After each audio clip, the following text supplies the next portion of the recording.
And we're live. What is going on, my beautiful treeple? My name is Matt Latham. I am a board-certified master arborist and registered consulting arborist.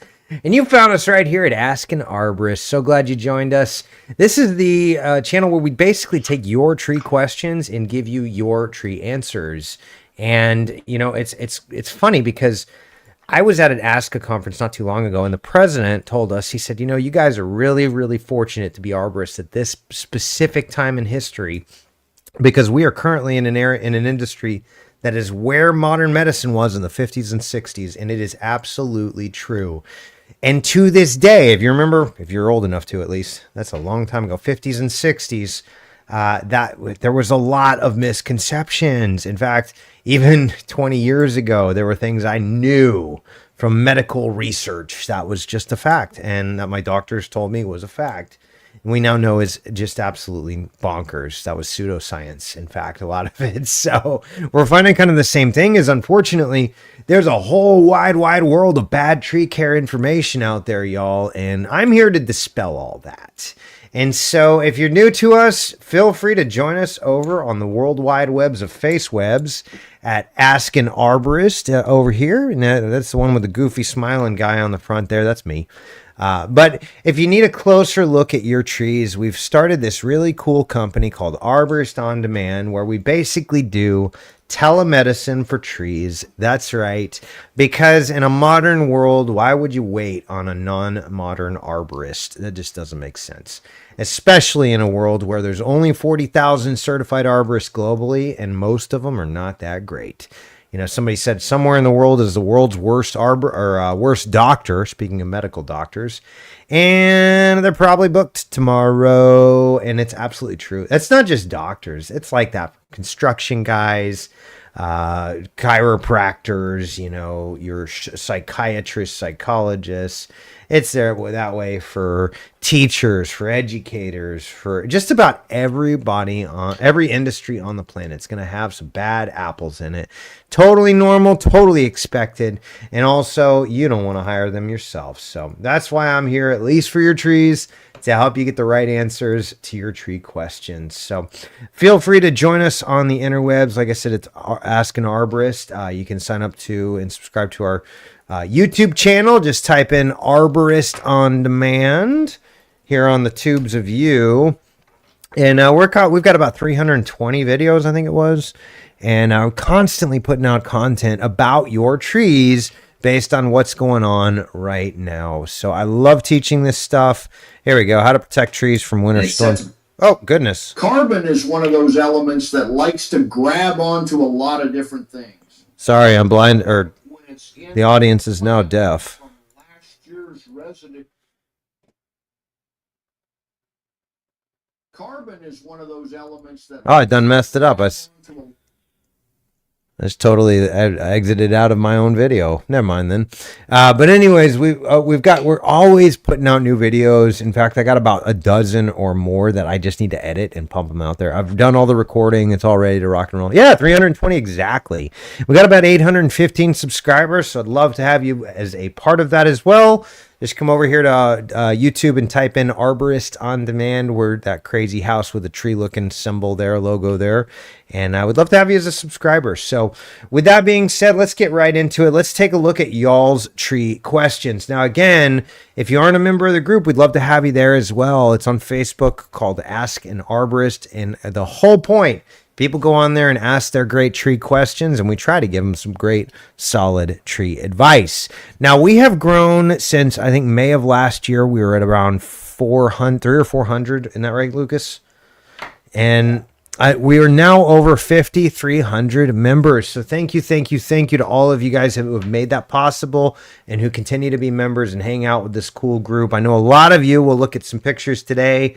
People posted of some people that just were really wanting to learn more about trees. And I love that because let's face it, y'all, trees are something we need. They provide so many countless benefits to us, both from a psychological to an economic to just a well-being.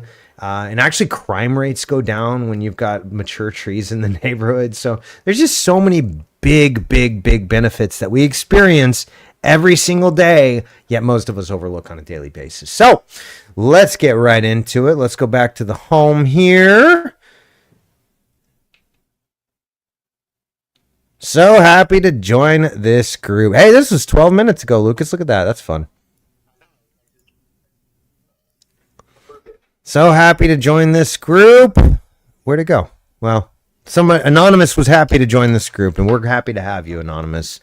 So I don't know where you went, but hey, Taylor over in Denver, Colorado is asking, hey, we were told by this arborist that this is a crabapple tree by an arborist. I don't know what a arborist is. Maybe they're a studier of harbors. Ist means study, like scientist, studies sci. And it's like knowledge. Anyways, I noticed today that its bark is peeling and it kind of looks like the tree might have borers. Opinions, or how can we help our trees? So let's take a look at it. So I mean, it looks kind of like a crab apple, but it is winter, so I have no leaves to go off of. And quite frankly, crab apples do not grow in Houston, Texas. So I'm not going to be the last resort and the defining person on that. It looks like it could be a crab apple, but maybe actually here's so little self-promotion here. If you go over to our website at arboristonDemand.com, Lucas and I just uploaded this. It's really fun. It's a free tree check and tree ID and valuation tool. It is not designed to be the definitive answer. It is not designed for you to take that number, that valuation, take it to a courtroom. You need me or somebody like me to look at it and verify that and codify that into a report. But if you've got questions, we've actually tied into the plant.id database and API, and we've got it tied right in there. So basically you just take your tree, take a picture of the trunk, the whole tree, the leaves, the bark, and the base of it, and upload them in here, and then click on the analyze photos, and it's going to bring you to a page where you can actually find out not only what kind of tree it is, but how good it's doing, relatively speaking. It's obviously, again, not designed to be a true diagnosis of any pests or pathogens or anything like that, but it gives you a general overview, and you can play around with a few different parameters and add in things like, let's say the tree is growing in a heavy clay soil, or maybe it's under power lines and it's going to have some external factors and things like that. And the machine will actually go through and provide a real true valuation on your tree. So it's really a fun thing, but hey, if you don't know, maybe that's a great tool for you. Who am I talking with? Taylor. Sorry, Taylor. Forgot your name for a second. But great tool. You can go in there and maybe see if you can get some pictures of the leaves and upload it. And that is tied to the biggest plant database on the planet. But maybe I can answer your question about the borers. And I kind of see what you mean. I see here's one exit hole here, one here. Let's see what else. I don't see any more there. Here. Here.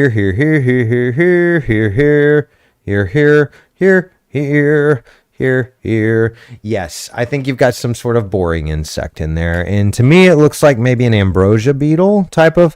It's not a pine. That does look very, very close to like an IPS or IPS engraver beetle for pine bark beetles, but that is not a pine. So you don't have to worry about those guys.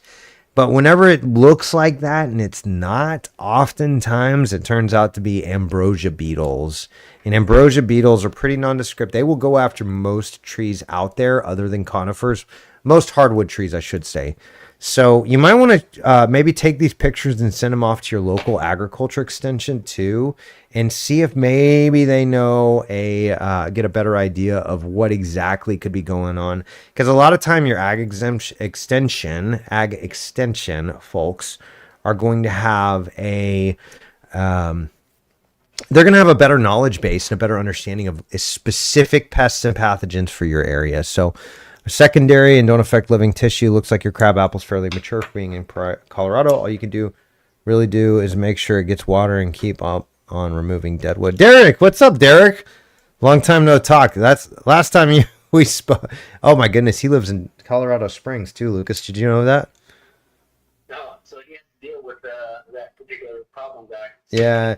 Hey, and that's a really good point, y'all. Is we are Lucas and I we're on a tirade We're going to get rid of all y'all scammers and all y'all tree guys who come in here thinking this is your Arbro group and you can just talk down to these homeowners who are just trying to get their questions answered. We are not going to have that kind of banter.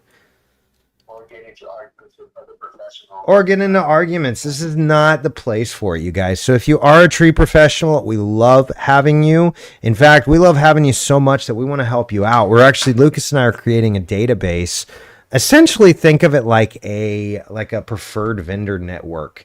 These are people that I'm personally going to have a conversation with. We're going to vet them, make sure they're who they say they are, go through a really thorough analysis of their business and how they operate, and make sure that we are connecting you. If you have tree questions, need a local professional, we want to make sure to give you a good reference, not one that's going to burn you. So, Derek, we've had some a little run-in the past, not with Derek, but with somebody also close to Derek.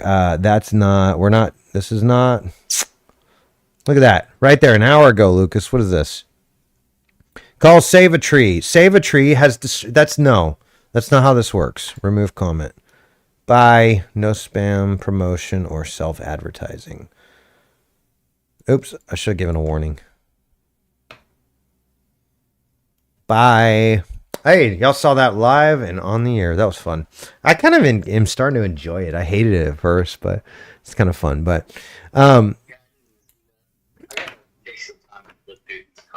yeah, the comments have gotten out of control.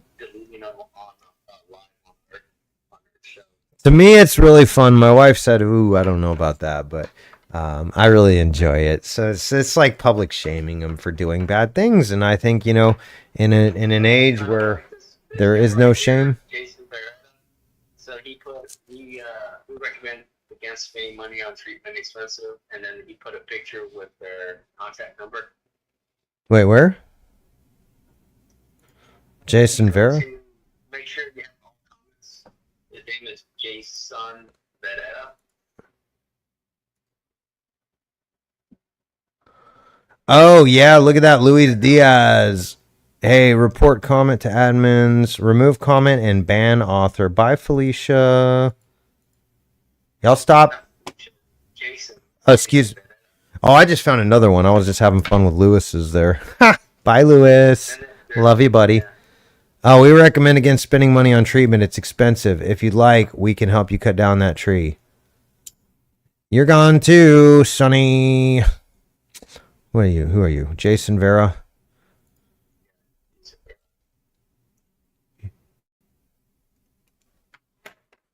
Internet's slow. That's fun. Oh, look at this guy. He's on a old school climbing system. Does not look like he knows what he's doing. I know tree guys, and he does not climb like a true tree professional. Nobody sits like that. Why are your legs locked like that, man? That's weird. You need to be sitting back in it. These guys. He's also on gaffs, I noticed, and that looks like maybe he's removing that stem, but if he's not, then you are wrong, Jason. So here's a guy that I would not qualify.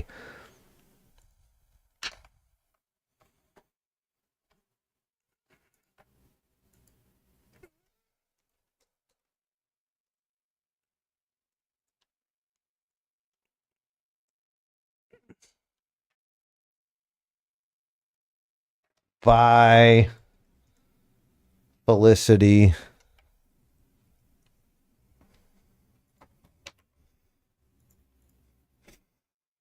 All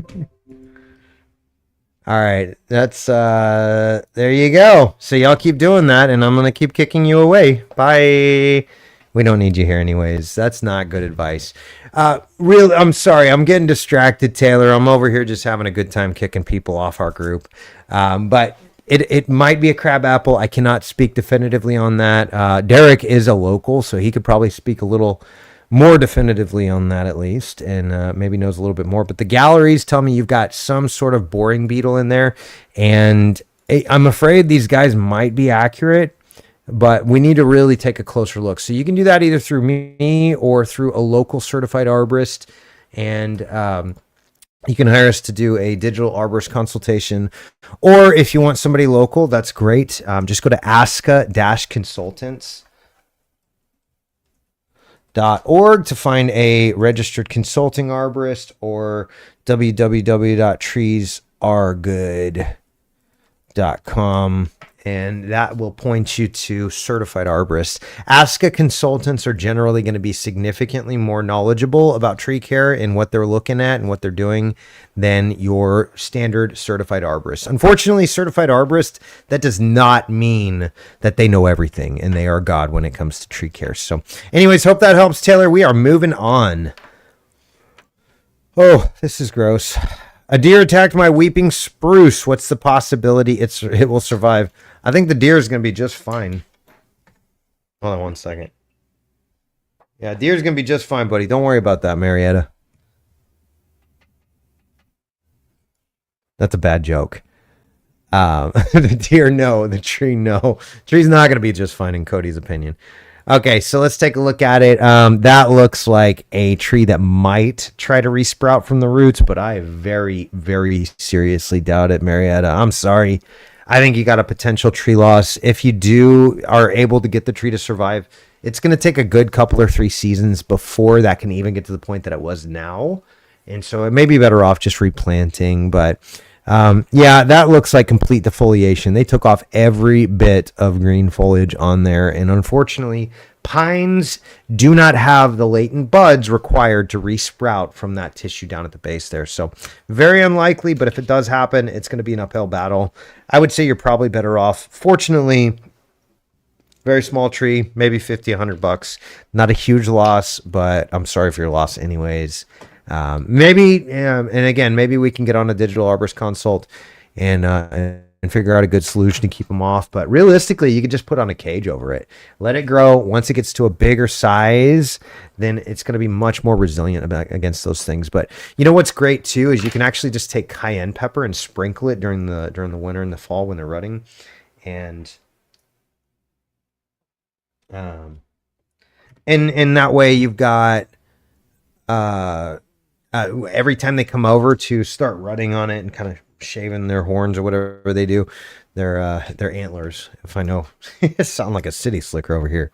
What they're scraping their antlers on is what they're doing to kind of help with the shedding process, and that's pretty typical. They'll do some damage. Deer can do some serious damage to trees.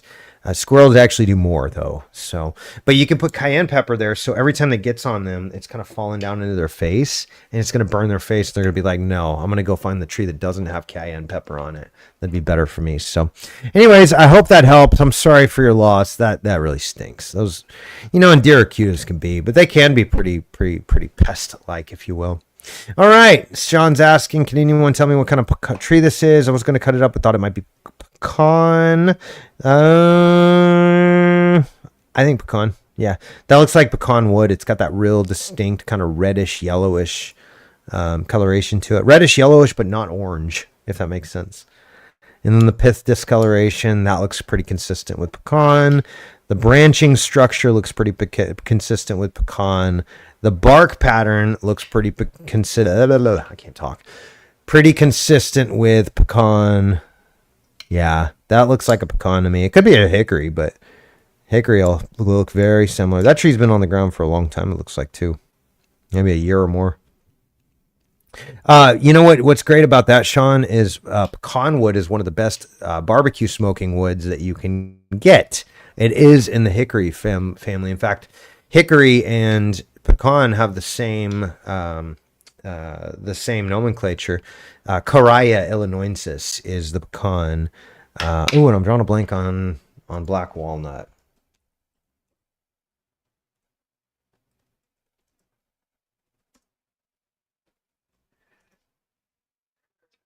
Juglans nigra. But they're actually close relatives. They're close cousins. So they're in the same family, and you get a lot of the same tannins and such that cause those delicious smoky flavors. So wild cut it up, then fire makes good firewood. Yep, looks like pecan to me. And if you can sell it for barbecue wood, then you can make a pretty penny on that. You can sell that for like $400 to $600 per cubic yard or cord rather. Man, I have not cut firewood in a while. That's fun. All right, so we're moving on. But yeah, I think that's a pecan. I could be wrong, but the dry some out and test it out. See if it gives off the kind of that hickory smoke, the smell that you smell. But it does make excellent firewood. Even if you just want to stick it in your bonfire out back, it's great firewood. So, Melissa. How do you pronounce that? I hope I'm pronouncing your name right, Alicia. Mrs. Phillips or Miss Phillips. We have an oleander trim to a tree. It's usually lush with tons of flowers and seeds. And this summer it started dropping leaves more than usual. They would yellow and drop. It is just getting sparse and has at least half the leaves it used to have. Wow. Doesn't seem like the oleander leaf scorch disease because there was no burning on the edges. It was a hot summer, so I watered. I don't think it's a watering problem because it hasn't changed no matter what if I water or not, nor after a good rain. The thing is, on the old leaves that have that burning on the edges, it's not going to change it just by watering more. That damage is permanent. The tree can't put it back. It has to produce new leaves later on. And so when you get a leaf that comes in and it gets a foliar fungus, chances are, unless it's something like Ceterospora or black spot or powdery mildew or something that's external on the leaf, then chances are, if it's like an internal scorch or bacterial leaf scorch or burn of some sort, it's not coming back. And so it's best you can either trim off the darkened, kind of scorched looking. But you're saying there was no burning in the edges. It was a hot summer, so I watered it, but I don't think it's a watering problem because it hasn't changed no matter if I water or not. I don't think it's a watering problem either.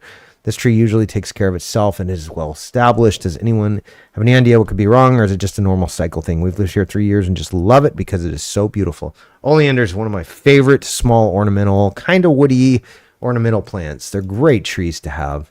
And great shrubs, but you can absolutely train them. Just like a vitex is a shrub you can train into a tree, or crepe myrtle is technically a shrub that you can train into a tree. Same with those guys. They're beautiful trees too. They make absolutely beautiful little backyard centerpiece, landscape focal points and such. So great little trees, and they're hardy as can be. To me, it sounds like you've got some sort of a pest or pathogen problem. Malaysia, it sounds like fungal to me. I could be wrong, and I'm like entirely speculating, so don't take my word for it. What you want to do is go to this website and find your local agriculture extension and just reach out to them, send them a tissue sample, maybe ask them what tissue samples to send specifically, and see if you can send it off. And konnichiwa. What's up, Tuanis? Thanks for joining. I'm pronouncing that wrong, I guarantee you. But yeah, Malaysia, go to that website and find your local agriculture extension and see if you can send them a lab sample, see if they could diagnose it properly for you. It always takes a lab sampling and proper diagnoses. So, all right. Tuanis is actually asking a question on the live. Thanks for the question here. I have a question. How can I prune the trees for the city? Well, it depends. That's a really, really great question. And so maybe let me say this is I think what you're going to have to do is prioritize preserving the natural form and fashion of the tree with functional limitations. So when you say the city, I live in a city of about 200,000. Houston is right down the street, which I work in a lot, which has a population of almost, I think it's 4 million or something like that. Very big difference in numbers there, right? Very big difference. And obviously there's more high rises. There's more things like that. Much tighter quarters in Houston. So first of all, the most important thing to honest you want to do is newly planted park trees. Oh, good. That explains. Thanks for clarifying that. So in a park, you actually want to leave it alone for the most part. You don't want to prune it much at all unless you're going to have a bunch of kids playing around it, and unless it's surrounded by other trees, which will malform or deform the actual structure and shape of the tree. That's very possible too. But if you've got a park tree and it's planted in the middle of nowhere, what I would recommend is not pruning it. At least not once it gets to a semi-mature state. Leave it alone and let it grow. When it's young, you can actually go to this website here. It's treesaregood.org or .com. And if you click here on, well, once it verifies me as a human, thanks robots.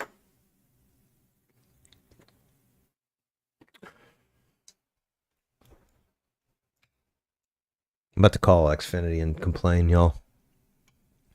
All right, and then you click on tree owner resources here, Tawanis. This is a great resource. They've got all kinds of good stuff. Benefits of trees, planting a tree, choosing the right tree, why hire an arborist. That's more of a sales gimmick, but it gets the point across.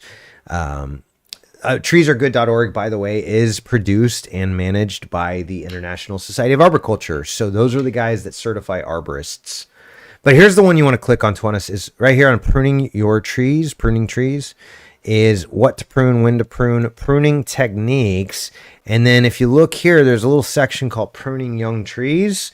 And if you click here, it'll help you, it'll allow you to download a PDF of just a kind of a basic overview. Now it's way more extensive than this. And I'm actually thinking about just buying a tree so I can structurally prune it and show you guys kind of what I look at when I'm doing a tree. But if you see here, there's good structure and there's poor structure. Essentially, what you want to do is train the tree to be strong long term. So if you're a city manager or a park manager or whatever, or somebody contracted by the city to prune the trees, what you want to do is set that tree up for for success. Oh, are you asking how can I prune trees for the city? I see. Okay. So you're looking to get a city contract. Am I hearing you right? Correct me if I'm wrong, but that's kind of what I think I'm hearing. And if that's the case, what you want to do is you want to go to your local, your city's RFP site. So let's say like the Woodlands. Awesome. The Woodlands, Texas RFP. And if you just click in your city's municipality, and you can click on bid opportunities is what they call it. And so we'll go to bid opportunities here. The Woodlands, by the way, they're called the Woodlands for a reason. They're world renowned for their trees. And so I actually have worked kind of extensively with the Woodlands in the past, and so I know how their system works. But you can look here and essentially just sort through and find the RFPs. They're called RFPs, which stands for Request for Proposal. And so like this one, let's say I'm a food and entertainment amenities on South Gosling Tract, but prevailing wage. Okay, so let's click on this one, just see what it's all about. Seeks proposals from qualified entities to enter public-private partnership for the development, operation, and activation of a fully lighted short golf course. So they're trying to partner with a company. So if that's my business is golf courses, I'm going to have a RSS feed or a robot of some sort that's out there crawling websites. And let's say I operate in Texas, I might have that robot go out and crawl every city in Texas, and then just have it look up requests for proposals specifically for the terms golf course. So if you're a budding professional, get it? And you want to get into more municipal contracts, that is exactly what you need to do, is look for these RFPs, request for proposals. Sometimes it's RFQ, which is request for quote, or even more informal is RFI, which is request for information. RFP is like, we've got a project, we are putting it out there for bid. RFQ is request for quote, is more of, we are considering putting this out for bid. We want to know approximately what cost it's going to be. An RFI, request for information, is basically like, I don't know, maybe in the future we want to consider possibly maybe someday doing something like this. They're trying to get companies that might be pre-qualified and get them in their back pocket kind of things. So people that can help them make the right decisions. But that's pretty much what that is. Is it possible to create an RFP if they don't make it?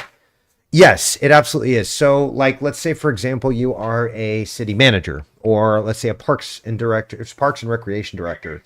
And are you saying, wait a minute, let me backtrack a little, make sure I'm hearing you right, to be honest. So I think what I hear you saying, you're a private entity, you're over here, city's over here, and you want to convince them to maybe put that out for an RFP. Is that right?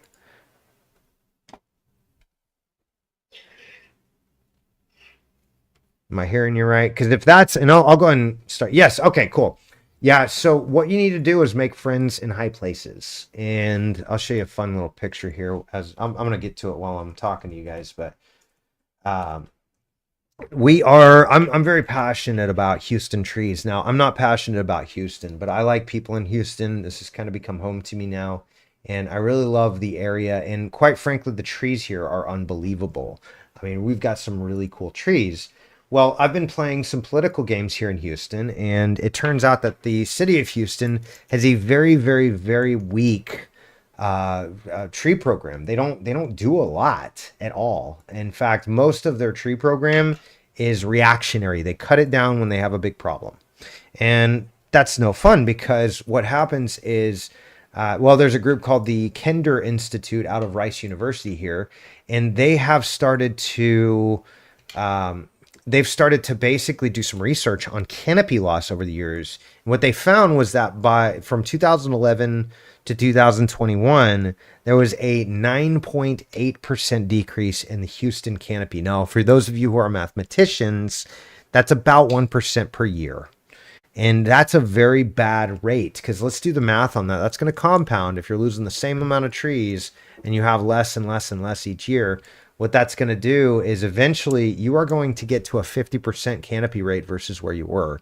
And so the particular passion project that I was on was it happened to be one where they were planning on bulldozing all the trees on Montrose Boulevard. Montrose is a major, kind of a major cut through road here in Houston, Texas. And they basically, it was going to be a big problem. They were going to remove 284 mature live oaks, all of them having been there for at least 40 years. And what they didn't realize was each of those trees, it takes 40 years to recoup. So the way I got in was I wound up getting called because I'm an ASCA member and an RCA. And they reached out to me and basically had me write reports on figuring out, are these trees really a threat? Just because, or are they really a problem? Do they really need to be removed? Or are they only being removed because somebody had $1 million projects and it turns out that was exactly what it was the project was to revamp the streets, and it's easier to remove the trees and replant than it is to come in and work around the trees through construction. So it's a pain in the butt. No tree guy likes, or no construction company likes dealing with trees, but trees are good for us. So what I did was I started getting involved with, and here's a picture that I wanted to show y'all. This is Mayor Whitmire, and there's some other folks that are awesome people in there. But essentially, our work there caused people to become more aware of the trees. In particular, the mayor was really on our side, and he fought for us. Yeah, we just had a ton of trees removed for a highway project. Yeah, it stinks. And like, they're just going to keep doing that. So what we need to do is help people to understand the value of it. So my goal short term was stop that project. And we did. We won. It was great. But what really I wanted to see was reform on a policy standpoint. And that takes a much longer play. It takes 4 to 5 to 10 years sometimes. And essentially what we have to do is change the mindset of Houston and how they view trees. So for example, Woodlands, Texas loves their trees. We don't have to convince them that it's important to take care of them and prune them properly and that sort of thing. They have a program. Houston, Texas, however, doesn't have that because it's a big industry place. There's a lot of money, and none of these construction companies want to be held back by some jerk of an arborist like me. And so what we have to do is get the people involved, get the people in power to be passionate about these things too, and we have to implement policy change. So what you can do, Tuanis, you can actually write up your own RFP. And you can go to them, give them a sample and say, hey, I really want to implement this. I think it's very important, and start advocating for that.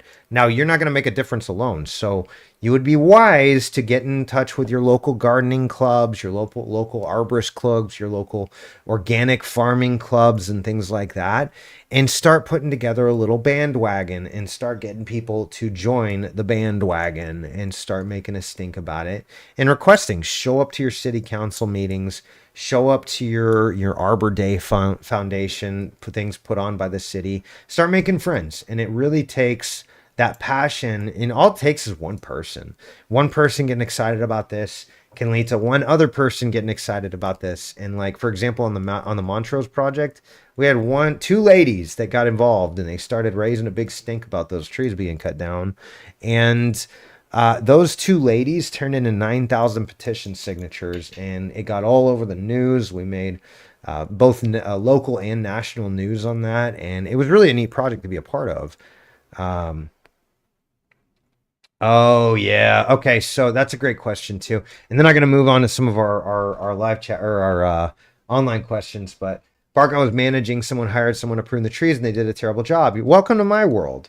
Tree guys are not very good at what they do, I've found it as a general principle. Now, that is changing. There are a lot of guys kind of new to the industry that are coming in, and some of us old guys too, that are coming in and they're excited about doing things the right way.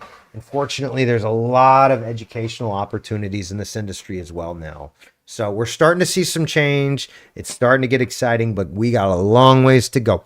What you can do is start advocating for actual industry standards. And again, to honest, start teaching and start being the local voice, be the Lorax, I speak for the trees have no words or whatever. And just learn your way, learn the right way from your own. And again, I would recommend treesaregood.org. Feel free to sign up to our YouTube channel over here at Arborist On Demand. I'd love to have you as a subscriber too. I'm teaching this stuff all the time. And so trying to just really reshape the arboricultural scene.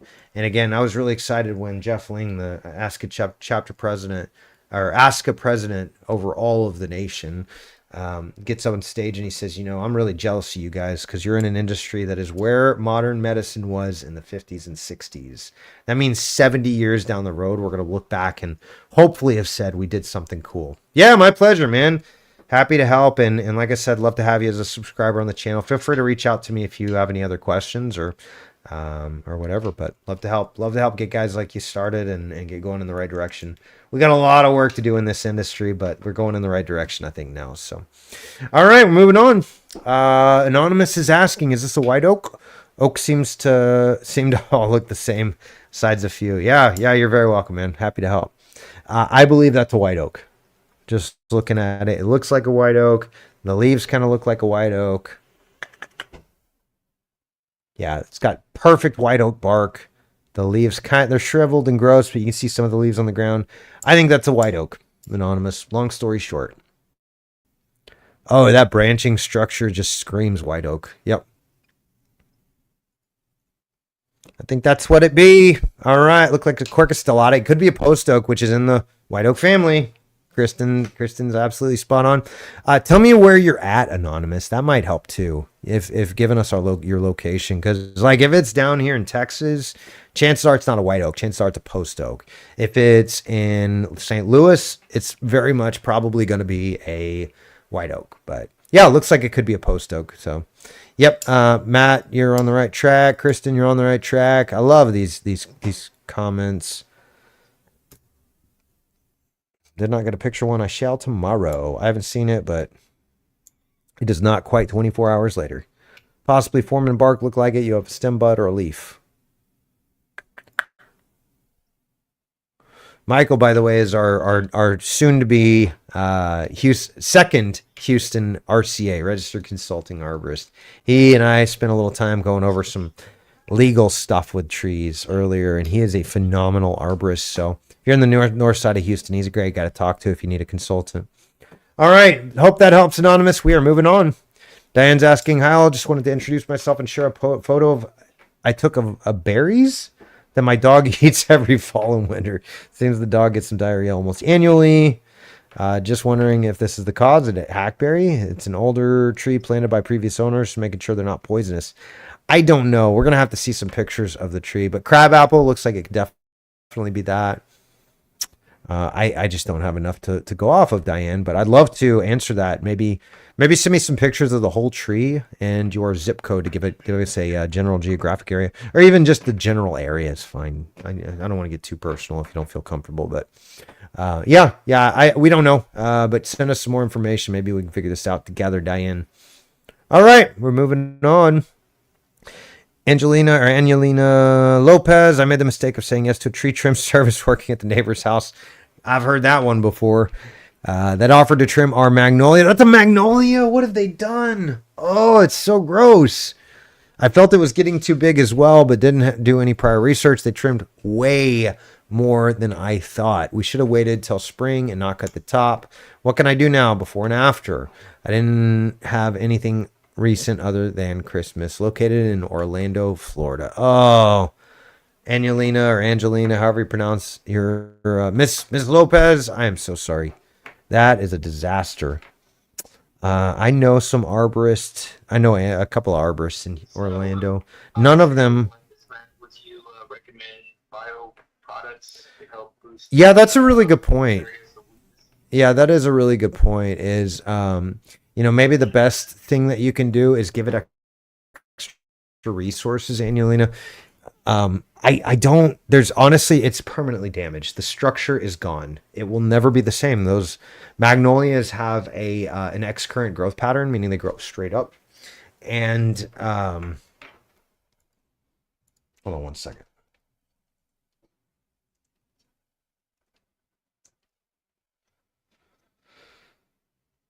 So yeah, so they've got, think of like a triangle. So let me go through this while I do this as well. Oops, didn't mean to touch that button. This one. All right, so a magnolia generally is going to have a conical or a pyramid-like shape, almost like a Christmas tree kind of shape. They're going to want to naturally grow like that. Obviously, those are branches, not just like, one uniform thing, whatever, but one uniform leaf. Is that better? I feel like I can't read that. I feel like y'all can't see that. Anyways. Yeah, it's weird. Is that any better? There we go. Now we're cooking with peanut oil. Okay, so this, if you will, is what I would refer to as a perfect tree, which does not exist, by the way. But what I mean by that is this is the most structurally sound form that a tree can produce. Certain trees are genetically predisposed to growing like that, and certain trees are genetically predisposed to growing other ways. Sometimes you'll have a more oval-shaped canopy, like a red oak. Sometimes you'll have a real wide-spreading canopy, like a live oak. That sort of thing. So all trees have a genetic predisposition to grow a certain way, but if there was a most structurally sound direction to grow, it would be that. And unfortunately, your magnolia wants to do that. So when they came in and they topped it, and they basically just cut it back all the way back there, what you've taken away is what we call the tree's apical dominance. Now that apical dominance is what basically growing from the center up, and that's what forms that triangle shape. So let me erase this and I'll show you kind of what's going to happen moving forward, Angelina. I really hope I'm pronouncing that right, but I feel like maybe it's Angelina, but you just didn't want to be found. So I don't know. Okay, so at the top, what they've done is you've got a stub now. Now before, that was a trunk that went up and you had all these branches coming off of that, right? And I hope this makes sense what I'm drawing. But that's what formed that triangular canopy, right? And when they came in and removed that, they basically stub cut it. Now we call this topping or heading cuts. And so what they did is, first of all, they destroyed the structure of it overall. But essentially you've got all these branches that come off of here, and maybe you've got some more branches that come off of here, and then maybe some more, whatever. So you got all these branches that are forming the structure. Well, here's the problem, is they cut off that entire apical dominance section right there. That was very, very, very important to that tree's structure.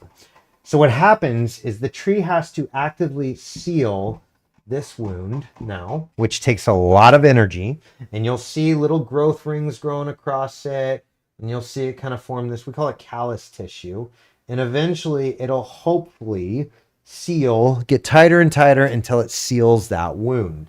What happens is one or both of these branches here now have to become the apical dominant branch. So the tree essentially has to lopsided itself and start growing this direction. And maybe this starts branching off from here, and maybe it's going to stunt this side. But this side also might start competing for that apical dominance. It's always going to want to start to reform that pyramid shape. But unfortunately, all of these branch unions, because this limb was removed, because that tree was topped, that becomes a point of decay entry. And so all of this starts decaying and becoming like, think of it like paper. And so all of these branches now that grow up on a southern magnolia, all of a sudden their attachment point is decayed right at the critical attachment point. And so unfortunately, you're just never going to have the same tree again. Now, if you want a good, that same form, you're going to have to replant it and remove the old. But realistically, you could probably get away with some more years of it. I'm just saying the natural form that it was, it's gone forever, unfortunately. And I'm sorry to be the bearer of bad news. Now, you can retrain it over the course of many, many years, but it's going to take a long time. In the meantime, like I said, if you do choose to keep it, it's going to need some extra resources. So head on over here, pick up a bottle of this stuff. It's Ocean Harvest from Microlife. It's an organic, essentially a very biologically active biostimulant treatment. It's not just a fertilizer. Yeah, let it grow. Spray some moringa leaf extract. It's a natural biostimulant. That's a good one. And Microlife Ocean Harvest is another really, really, really good biostimulant treatment. It's organic. We sell it. You can get it on Amazon too if you want, but I think we've got the cheapest prices. Hello, I'm interested in a tree risk assessment on a property I'm purchasing. Do you work in spring? I sure do, but I'm going to have to call you back later because we're live on the air right now. All right, well, Jessica, Angelina. Yeah, I called you Jessica. Man, I'm tired or something, guys.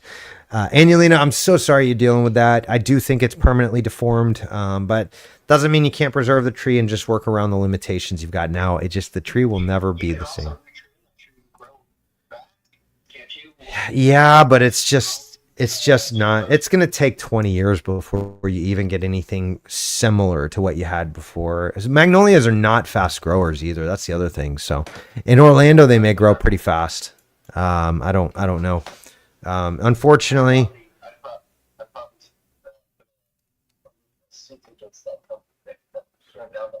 Yeah, and that is an interesting point too. Is like technically, if y'all had a contract and they were supposed to prune it naturally, then you could probably come after them legally for damages.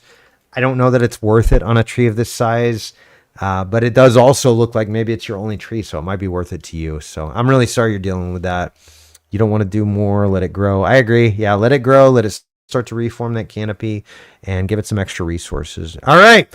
Moving on, Jessica is asking, she's not asking anything. Hello, I joined this group in hopes to expand my knowledge of trees. I am a gardener and a landscaper, and I love that. Glad to have you, Jessica. This is a safe place for tree lovers, it turns out. So, hey, and if you want to learn more, too, check out my Facebook group. Oh, lots of videos that go to the minute mark Matt mentions. Well, that's what I was saying. Yeah, I was sending her to the YouTube page. Why did it do that? What the heck? Oh, man. Gotta love technology, y'all. Delete that nonsense.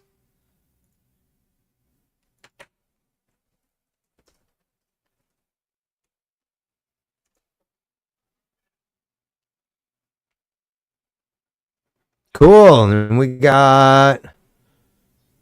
Hi, we got another one. This is amazing, you guys. Thanks for stopping in and saying hi. Hi, I'm new to this group. I recently joined as a homeowner and carpenter. I love trees. And again, this is a great place for that, my friend. We all love trees here, and that's exactly why we're here. And 10 years. And that's what we're here to do, is learn. And again, I just want this to be kind of a safe place for you guys to come in here and ask your tree questions, because it turns out there's a lot of really bad information out there about trees, which is, again, that's why I started this group. That's why I started my YouTube page, YouTube channel. And really, that's why I started my company, Arborist On Demand. that's basically what we do is we talk trees and we help people make good decisions about their green pets is what I call them. So if either of y'all want a closer look at your trees or need help getting started, it's arboristondemand.com. And of course, like I said, feel free to join us on our YouTube channel as well. We'd love to have you guys. So thanks for being a part of the group.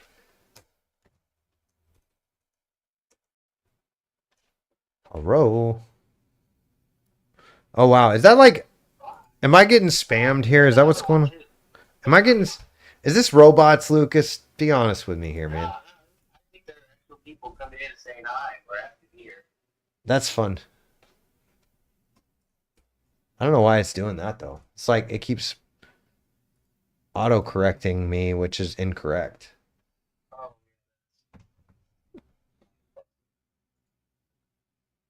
it wants to tag you. Right. Here we go.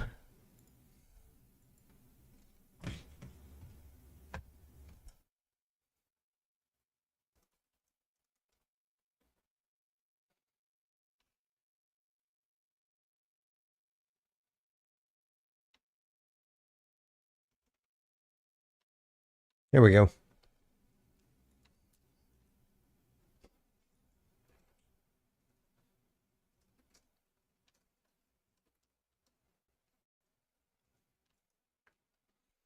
All right, we got another one. This is so fun. Melanie's saying, "Hi, I'm new to the group. I recently joined because I'd love to learn more about trees. I'm a tree hugger. That's crazy. So am I. So I used to hang on for dear life, up in the canopy. Now I more talk about it, but I still hug them when I can. I mean, trees are great."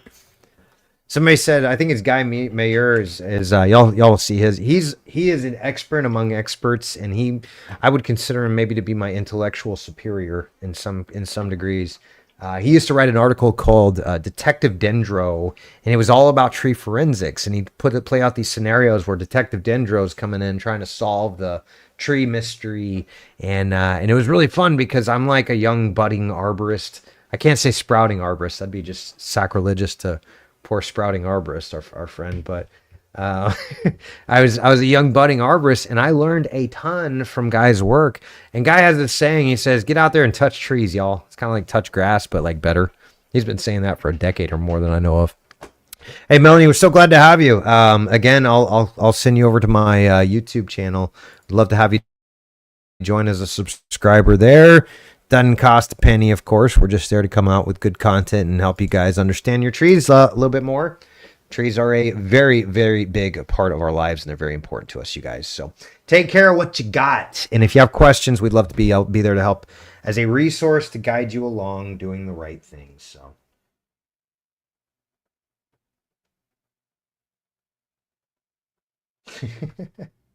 That's sweet. Okay, so we're moving on. Brittany's asking, this is a Muskogee crepe myrtle that I just cut back. Did I do a good job? Well, I don't know. Let's check it out.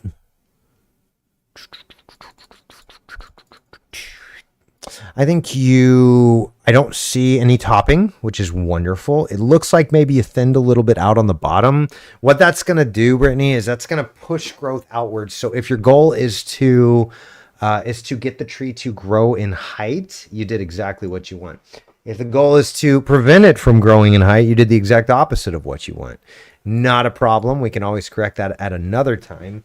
But basically, crepe myrtles, you'll probably have heard the term crepe red rum, or MURDER. And that is a term coined by, well, I've heard a lot of people stake claim to that statement, but I don't know who came up with it, but I do know who came up with this one. It's my lovely wife, Miss Jennifer, Miss Jen Latham, and she is a brilliant creative artist. She came up with the term decrepitation, which I think is so colorful and wonderful, and just brings a little more visualization to what's actually happening. So I see this all the time on crepe myrtles. You got, for those of you that know me, I'm like the worst artist ever. But that's okay. We're going to get through this together. Don't make fun of me, Lucas. I'm sensitive, man. Good thing I teach this crap, right? All right. So a lot of people will come in and they will non-discriminately remove large portions. Like they'll remove this whole section on the top. And they'll just basically cut it back anywhere they want. Well, that is called topping or heading. And let me see if I can find it. Michael Gabriels and I were just talking about topping and heading cuts and what they do. I think it was page 89 was where it was. All right, so I'm just going to read this off to you for those of you that think crepe red rum or decrepitation is a proper pruning technique. Here's problems caused by heading or topping trees in the landscape. Decay and cracks in the stub cut. Depletion of energy reserves, reduction of energy storage capacity, destruction of tree architecture and structure, vigorous sprouting, unnatural and unappealing appearance to many people. In the long term, more cost than structural pruning or thinning, possible damages to the trunk and branches from sun exposure. We call that sun scald. Inhibition of root growth. By the way, the hormone that produces the root growth is actually produced on the tips of the branches. So when you remove those, you remove the tree's ability to produce those hormones, so it stunts the root growth. So we used to think, well, you got to balance the top based on how many roots were severed on the bottom. No. We keep as much of the top as we can now. Each one of those is causing the roots to grow. So what was that? 1, 2, 3, 4, 5, 6, 7, 8, 9. 9, okay. It's increased susceptibility to boring insects, cankers, and root diseases. Unnecessary grain waste resulting in higher disposal cost, sprouts resulting from heading or excessive thinning that are weakly attached and more prone to failure, and possible mortality. So that is 13, if you're a mathematician, 13 reasons why you should not top your trees. And y'all, I don't care who you are or what you say, that includes your crepe myrtles. Y'all stop topping those crepe myrtles. Brittany, long story short, I think you did a great job. What I might do is reduce some of the height on these up here. So let's say, for example, let me just do this real quick because I can do this. And I could just show you real quick right here. We're just gonna blow that up right quickly.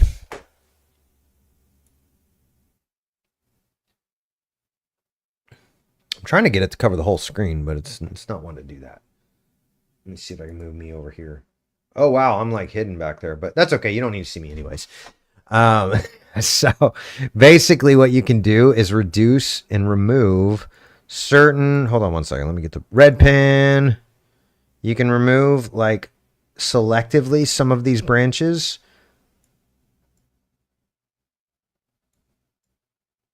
And you can actually reduce the canopy top. That'll improve the amount of foliage growth in the middle and actually help that tree to be a better, healthier tree. So I wouldn't prune much more this year, but maybe next year you can start reducing some of those branch unions. And I'll go ahead and save this for you, Brittany, and send that over to you. But I wouldn't do a whole lot.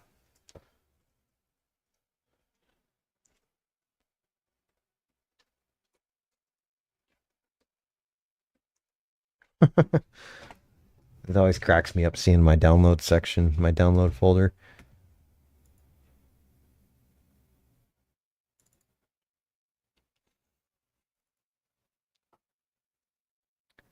There you go, Brittany. And we hit the enter button and we are moving on. Oh, yeah, there's Jason Vera. Oh, yeah, I banned him, didn't I? Y'all stop advertising your junk. Nobody wants to hear.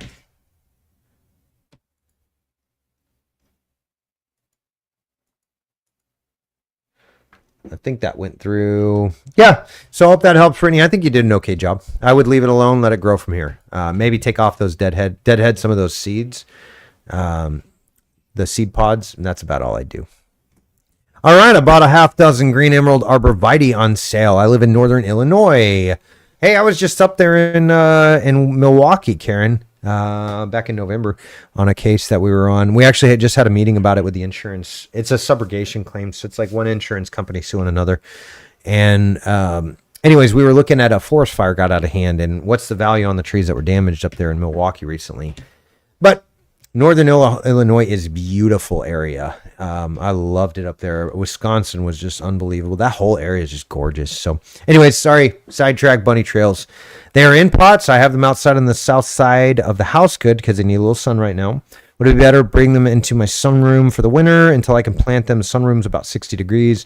I've seen conflicting answers online. Not sure if it's the best time to leave them outside or bring them in. Well, what would they do at the nursery? What they would do is they would block the wind. They would try to keep the wind from beating on it and brutalizing it and doing some damage. But you definitely want to get them acclimated, because here's the thing. Here in Houston, we don't have very many winters. It's the lowest it's gotten. It's 31 the other night. And then it got up to 80 the next day. Or 2 days later, rather. So Houston does not get really, really cold. So what happens is the trees get acclimated to that not cold environment. And then occasionally we get a hard freeze that lasts for a week, and it wipes out trees that otherwise would have been fine.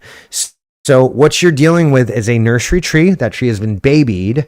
What you want to do is start slowly acclimating it to the weather. So half dozen, you got 6 of them. It's going to take a little bit of effort, but on those super, super cold days, go ahead and bring them in. We're talking like 30 or below 20, maybe like low 20. Arborvitae can do pretty well. They grow like way up north. All the way up into like the northernmost parts of Canada. And so they're actually used to the cold. They're a great species for cold. And hey, what's up, Sprout? Sprout can attest to that. He's up there in your turf. And we're talking about some Northern Illinois Arborvitae. And I'm sure you know about those, Sprout.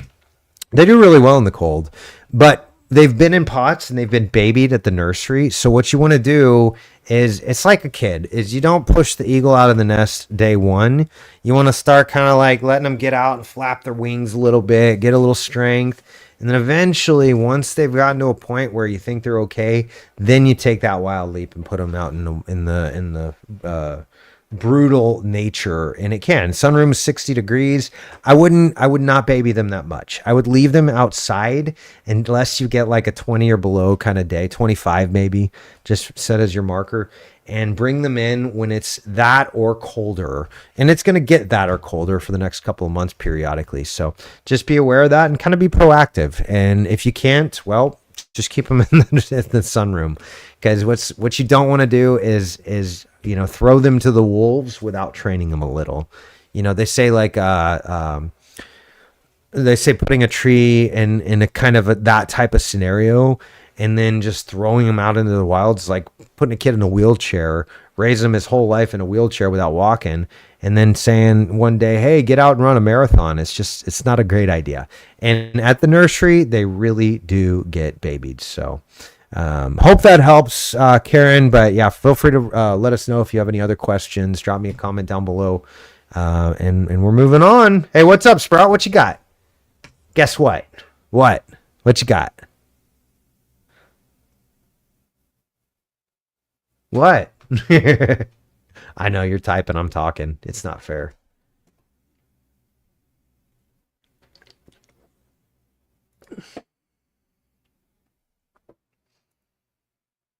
All right, while we're waiting on Sprout to explain the what part of it, Dustin, excuse me. Oh, never mind. Sorry, Dustin. Hold on. Don't post that, Lucas. After the 50-degree weather on 2 days, we got a cold snap and it snowed a ton. There was ice on the roads and we almost crashed. Oh my goodness.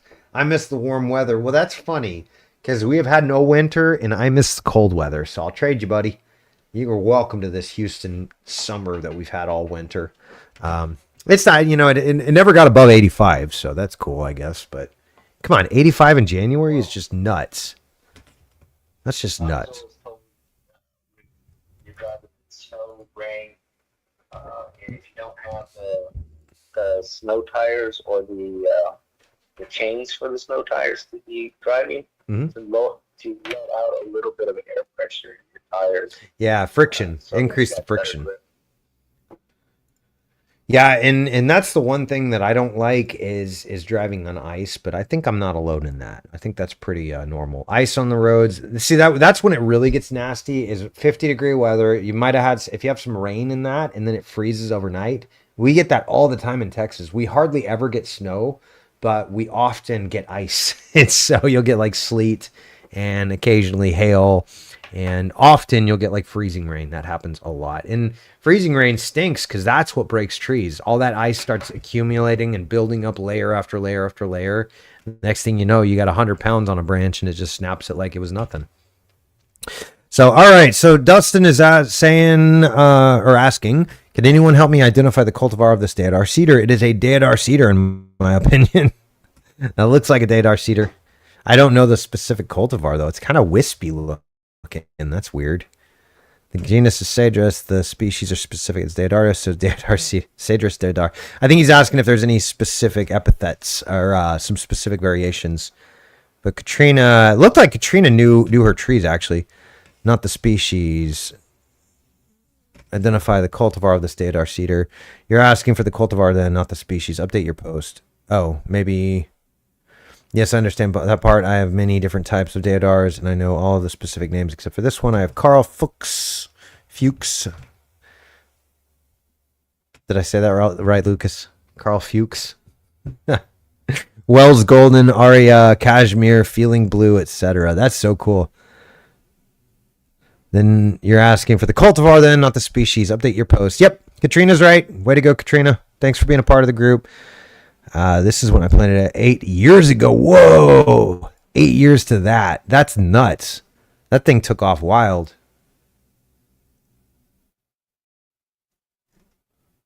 Whoa, yeah, that got huge in 8 years. That's at least a foot of growth every year. That's hilarious.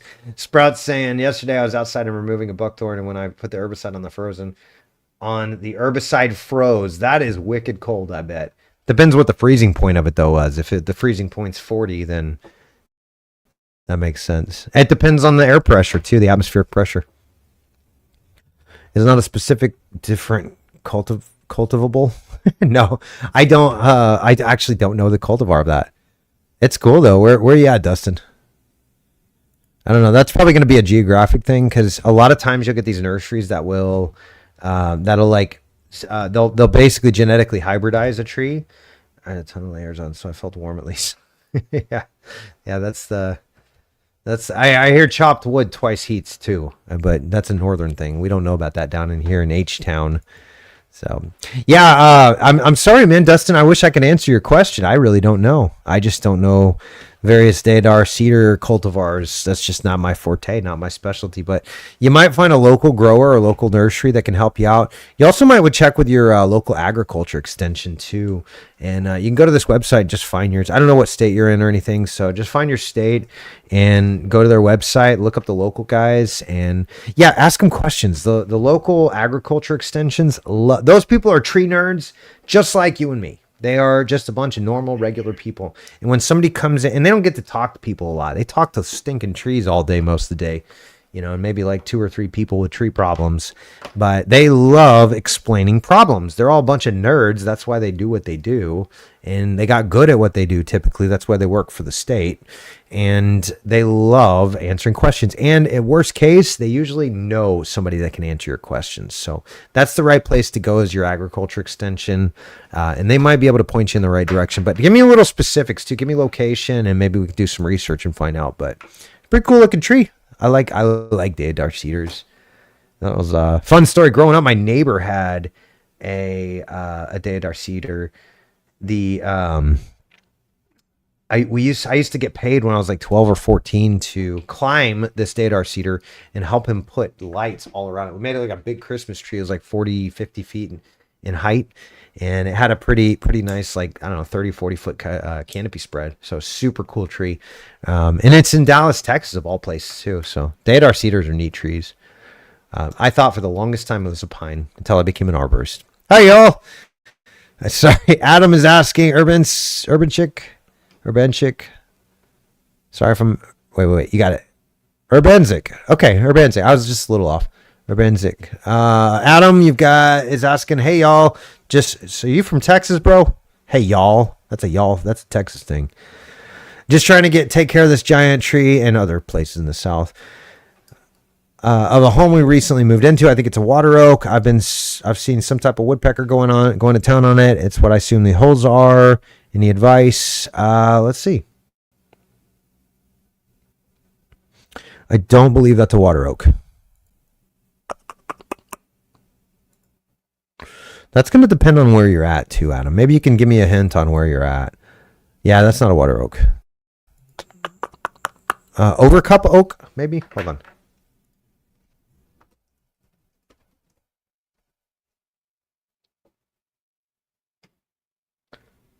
Yeah, this is what I'm seeing for overcup. But yours kind of looks like maybe it's chlorotic too. I'm not sure. It's going to depend geographically where you're at. But to me, it looks like an overcup oak, or maybe a turkey oak, possibly. No, not turkey oak. That would be my best guess is overcup oak, but I could be wrong. It depends on where you're at too. And let's see, bark.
Hey, I'm back. All right, is my mic working now? It looks like it's working. Woohoo! All right. So, Adam, in case you missed that, I think it's an overcup oak, but I can't say for certain. What I can most certainly opine on is I'm going to turn you down, Lucas. That's too loud. All right. Yep. Now we got it. Also, I think the video got muted somehow. Thanks, dude. I appreciate you keeping me in the loop there. Yeah, I'm just talking my head off and nobody's listening, so it sounds like something I'd do. But Adam, you were asking about the holes in it. That is most certainly sapsucker damage. Sapsucker generally is non-harmful. It's obviously what they're doing is they're sucking the sap, right? So they're poking little holes in it in a circular pattern, and then they're coming in and lapping out the little sap wounds. So it's not great. And in fact, my observation, and I haven't seen any research to back this up, but my observation is that sapsuckers generally are going to go for weaker trees that are more prone to bleed out. So if they're not functioning perfectly on a physiological standpoint, they're not pushing their sugars down at night and bringing the water back up in the mornings, then they're going to have a dysregulated flow of sap, and so that can be kind of a trigger for them. That's my theory anyway. Again, I'd love to see some guys do some research on this, but I just haven't seen it myself. Where'd you go? Oh, Lucas leaving me. This is crazy, y'all. It must be time for me to go or something. It's getting late. But yeah, I think the sapsuckers, Adam, you're okay on. Not a big deal in my book. But I do see a little chlorosis on the leaves. I see kind of a smaller stunted leaf on it. It's most certainly not a water oak. That would have a different bark pattern. I think it's in the white oak family and maybe some sort of overcup oak or something similar. That's what I'm seeing. But you got a little fungus here. You got a light colored leaf telling me there's a hormone disruption probably caused by a nutrient deficiency. Um, that's funny. Looks just like my big laurel / water oak tree. I have 4 species of woodpecker. Let's see what the comments are. I didn't even hear it. I didn't even read it. Only because there's 21 stinking comments. I can't even keep up. You guys are awesome coming in here and just rocking it.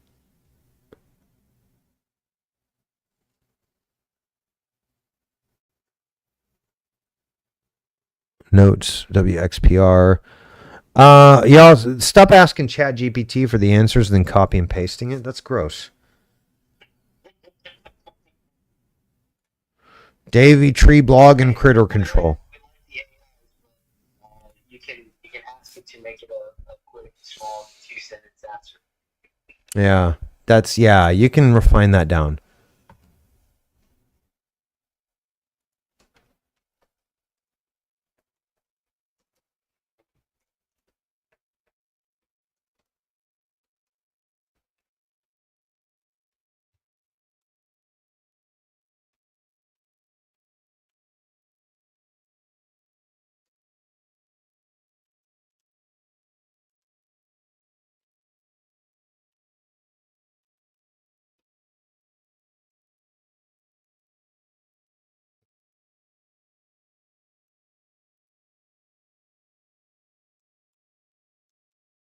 Oh, can't type today.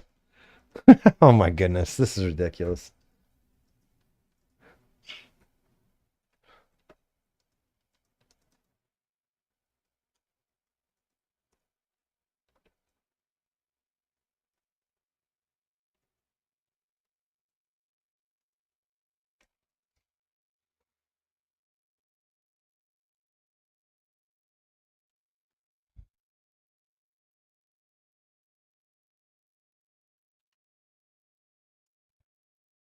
All right. Yeah, if I had to guess, not knowing, it's a red oak, beautiful tree. It's not a red oak. Beautiful, it is. I agree. Yeah, the sapsuckers are not a problem. I do see a stress tree. You got some all that rock down at the base of it, it looks like, and yeah,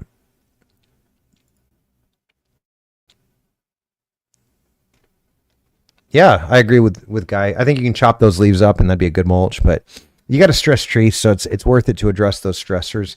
And I'll be honest, I could be completely wrong in that because you could be taking a winter picture and it just looks like that because it's winter. So correct me if I'm wrong there, Adam, but hope that helps, buddy, and we are moving on.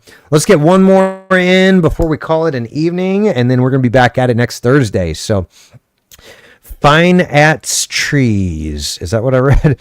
Fine At's Trees. Oops. I almost didn't. I was gonna remove it, but I read the question. I'm like, okay. That's a good question. Yeah, Fine At's Trees. This Oh, is come on. fine if you're a tree guy or a tree service guy and you're asking a question rather than promoting your business. Yes. Looks like you're actually trying to learn. Finiats. It's probably Finiats is the proper pronunciation, isn't it, Lucas? Finiats. That's just fun to say. Finiats. All right, need help with healing these 2 trees. Our giant GSD will not stop ripping bark. I don't know what that is. Giant GSD? Giant God? Is it S supposed to be an O? Giant dog, maybe? Goats? Man, I don't know. Giant something or other will not stop ripping the bark off of the tree, anything he can get a hold of. One with all the sap, he leaves alone now after getting covered in it and receiving many baths. He moved on to the other neighboring trees this winter. The sappy tree was normal until it got damaged from him. Looking on advice on how to try to save both trees as well as potentially stopping him from biting more. My husband was a dog trainer for years and cannot even get him to stop. I believe these are white spruce trees. They are on each side of my front steps. Oh, that really stinks. That is irreparable damage. Now, what you got, Lucas? That's very loud. All right, so this is not good. Finiats trees. This is very bad. That's actually not as bad. This one, however, we call that girdling. That may be complete loss. What you can do is it's going to be an uphill battle. You can start applying this stuff here, and then you're going to want to prevent pathogens from getting into the tree as well. So I'm going to give you a couple other products that I think would be a really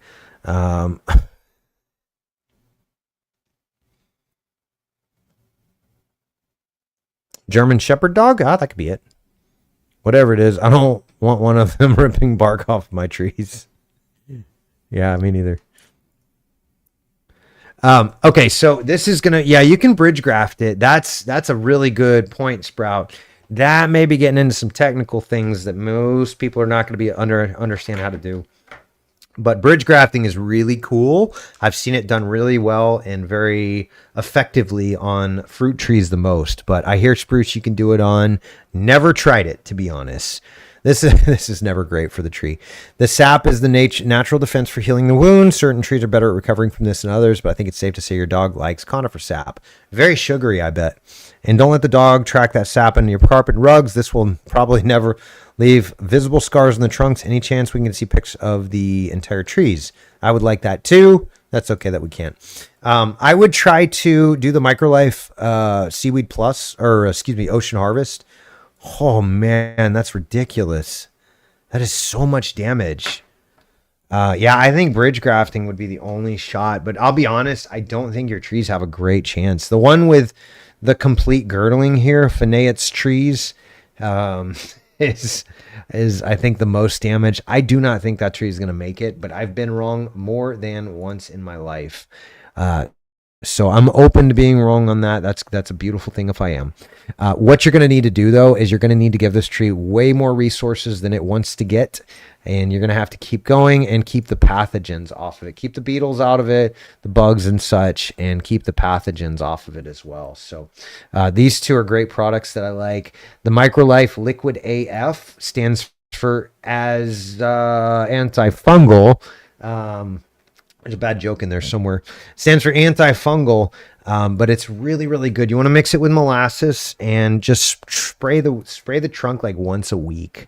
I mean it. Like, that sounds excessive, but and unfortunately, they're on both sides of your front steps. They're probably kind of center point trees and a very important part of the landscape. So if you can, that would be great to keep them alive. But I'll be honest, that's a lot of damage.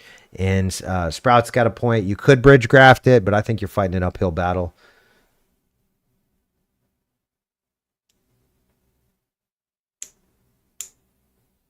Yeah, post me a link, Sprout. We got to do it really quick. But yeah, I thought, did we go over it last week or? Let's see.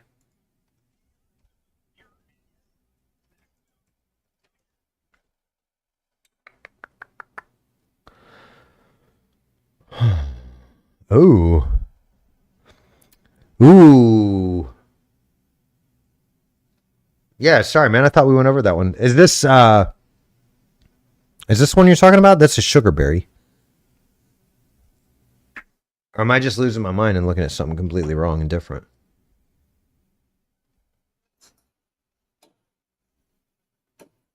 Okay, sweet. Ah, that's fun. I caught on a tree, didn't it?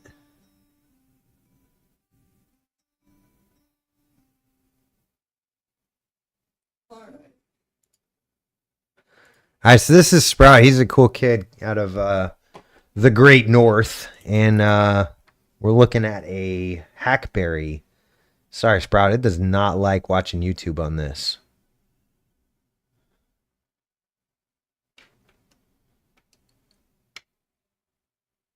Yeah. Sugarberry is kind of an unaliving species. There's not a lot of them left. It's compartmentalizing. Oof. It's not really doing super hot. It's got a lot of dead branches because of this, but stupidness that we did, but not doing that ever again. But anyway.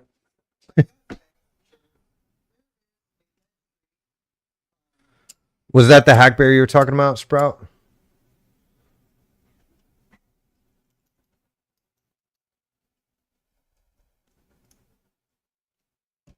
Sorry about my internet. I wish I didn't do that damage. Oh, you're not at first. Hey, I went back. So when I'm getting into cabling, I get this. I get this job. I cable the tree. I wrap it around the branches, so I don't know what I'm doing. Clearly, I girdled it. I came back like 6 or 7 years later after I know what I'm doing, and I realized, oh, I done messed up. So I recabled it for the guy, and it was fine. It didn't unalive the tree. But it wasn't great for it by any means. So I had done some significant damage and felt really, really, really bad. So it happens. You're not alone. Every person great at something was once really terrible at it. So don't feel bad, dude. You're gonna mess up. I'm gonna mess up still moving forward. Even I will say this: the root flares are buried on that hackberry, buddy.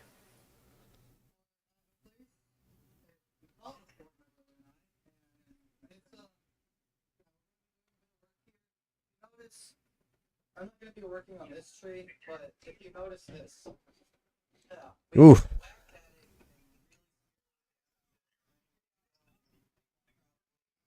8 or so, the hackberry, and I just thought, you probably see this in the background, it's brutally damaged. Yeah, so here's what I see, Sprout. Oh yeah, no, that's a forest grown tree. That's a field grown tree.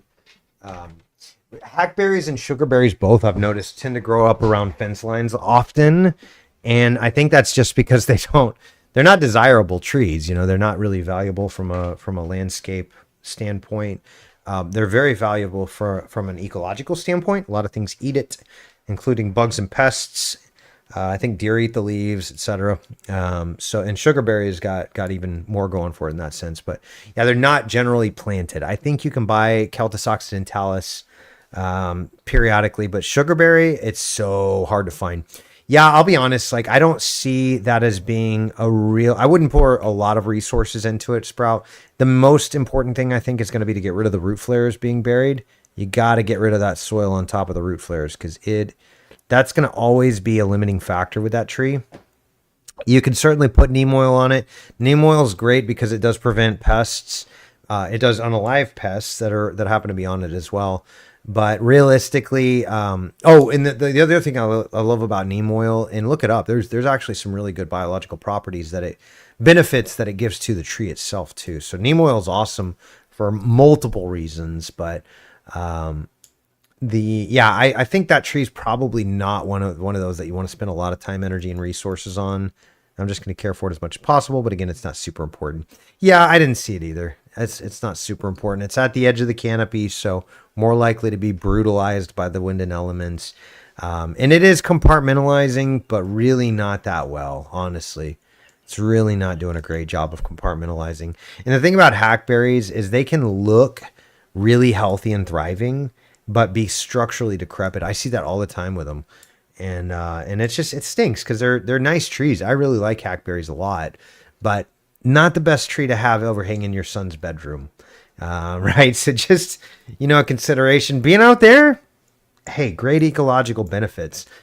You've got all those little fungal patches and all that becomes like ant and carpenter ant and beetle home, which becomes bird food.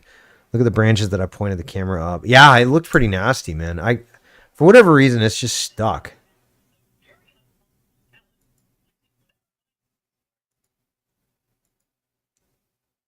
In the words of Dr. Phil, it's stuck on stupid. Yeah, I saw that. Yeah, that's what I'm saying. Like, that tree is kind of on its way out. What you might try to do is get rid of the unalive wood and see if that helps, and then expose the root flares because I did notice it was buried. Bring a blower out there. You can probably get rid of most of the leaves at the base, and at least have a pretty big impact on those flares being buried. But I think realistically, it looks like maybe the landscapers keep blowing debris back there, and it's probably turned into dirt by now and covering up the root flares. So that's always going to be a limiting factor. It's just something to consider. And I don't know why my YouTube just is not working at all right now. I'm gonna give that video a like. So y'all, while you're over there on my YouTube channel, following, liking, and subscribing all of my stuff, head on over to Sprouting Arborist too, because he's a great great little junior arborist in training, and we're glad to have him part of this channel. So, man, glad to have you here. It's always fun seeing you show up in our live streams. And yeah, I would get rid of the root flares being buried. Not get rid of the root flares, but get rid of the debris on the root flares. Maybe try to get rid of the dead wood, the unalived wood. Maybe try to hit it with some neem oil, some humic acid, some molasses, seaweed extract, and things like that, and see if you can make some progress there. I would not pour a bunch of time, energy, and effort into that tree because it is struggle bussing real hard. And I don't think, hackberries don't tend to recover from big decay points like that. They're just not good compartmentalizers. So that one seems to be doing pretty good. But inside in the heartwood, they just have very, very weak wood that gets eaten very easily by critters. Oh, man. No, I would use a pole saw, dude. I would not climb that tree. That's sketchy. No way. I popped a guy recently and he this whole crap. Oh, I see. I didn't know it had sentimental value too. Should I climb it without a rope, or what's the best stuff I can get? I like Jameson pole saws. So if you go to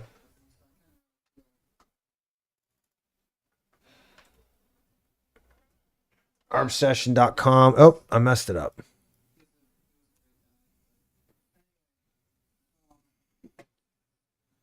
We're at a place.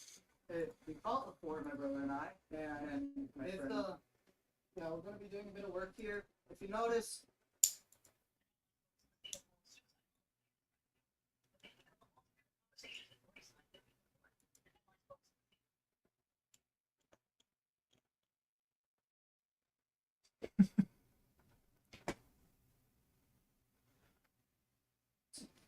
I'm not going to be working on this tree. No, you can practice, Sprout. You can absolutely practice. Go to, what you're going to want to do is go to, oh, you took an axe to it, bro. That's hilarious. My brother did that to my parents' backyard tree.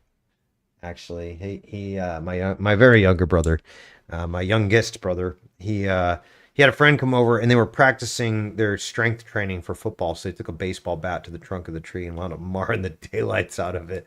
It's a beautiful red oak, like big focal point tree in the backyard and all that. Sprout, I'm sorry, buddy. I think I'm gonna stick with that as my recommendation.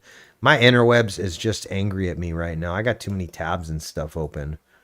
And my son's probably playing his silly little games, but I will show you this before I get off of this. Is just some options for you pole saw wise. I would not climb that tree.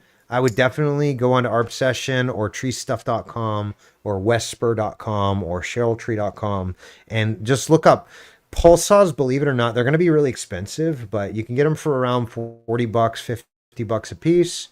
You want to get the like 6 or 8 foot ones for sure. Yeah, $30-$40. And then once you've gotten that, then you want to go over and you want to get a pole saw head. I'll show you just a couple of the ropes that I like. I like 24 strand because they're much easier on the hands.